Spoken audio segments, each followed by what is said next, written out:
RTS Info, Valentin Jordil. En tennis, Carlos Alcaraz vient de remporter à New York son premier titre du Grand Chelem. L'Espagnol a battu en finale de l'US Open le Norvégien Casper Ruud 6-4, 2-6, 7-6, 6-3. À 19 ans et 4 mois, Carlos Alcaraz devient ainsi le plus jeune numéro 1 mondial de l'histoire. En Suède, les élections législatives ont placé la gauche sortante au coude à coude avec le bloc inédit entre la droite et l'extrême droite. Le résultat final pourrait se jouer à 1 ou 2 sièges seulement, selon des résultats partiels. La droite obtiendrait une majorité absolue de 175 à 176 sièges. Le camp de la gauche, mené par la première ministre social-démocrate Magdalena Andersson, est lui crédité de 173 à 174 sièges. L'Ukraine revendique de nouveaux succès militaires contre les Russes dans l'est et le sud de son territoire. Kiev évoque 3000 km² repris aux Russes depuis début septembre. Mais le président Volodymyr Zelensky déplore des coupures de courant. Il accuse Moscou de bombarder des infrastructures civiles. Sur le front diplomatique, Emmanuel Macron a échangé par téléphone avec Vladimir Poutine sur la situation à la centrale nucléaire de Zaporijia où les 6 réacteurs sont à l'arrêt.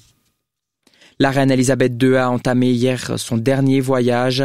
Son cercueil, parti du domaine de Balmoral en Écosse où elle s'est éteinte, a rejoint Édimbourg. La procession a été saluée dans l'émotion par des dizaines de milliers de personnes. Le cercueil doit passer la nuit dans la salle du trône du palais de Holyrood House avant une cérémonie religieuse aujourd'hui à laquelle assistera Charles III. Le cercueil rejoindra ensuite Londres demain. Quant aux corgis de la reine, ils ont trouvé une famille d'accueil. Muik et Sandy sont les derniers représentants des 30 corgis qui ont été choyés par la reine durant son règne. C'est le prince Andrew qui s'en occupera désormais. Andrew est souvent présenté comme le fils préféré d'Elisabeth II, mais il s'est mis en retrait de la monarchie après des accusations d'agression sexuelle aux États-Unis. Carnet noir, le cinéaste genevois Alain Tanner est décédé hier dans sa 93e année. Reconnu internationalement, Alain Tanner est à l'origine du nouveau cinéma suisse dans les années 70. Succès pour les Journées européennes du patrimoine en Suisse. Plus de 45 000 personnes ont participé hier à près de 350 activités sur la thématique du temps libre. À Genève, par exemple, il n'y avait jamais eu autant de participants, plus de 13 000, soit 2 fois plus que lors des éditions précédentes.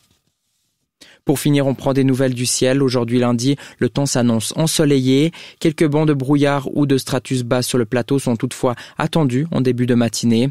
Côté température, 9 degrés ce matin et 25 degrés cet après-midi. Il fera très doux en montagne.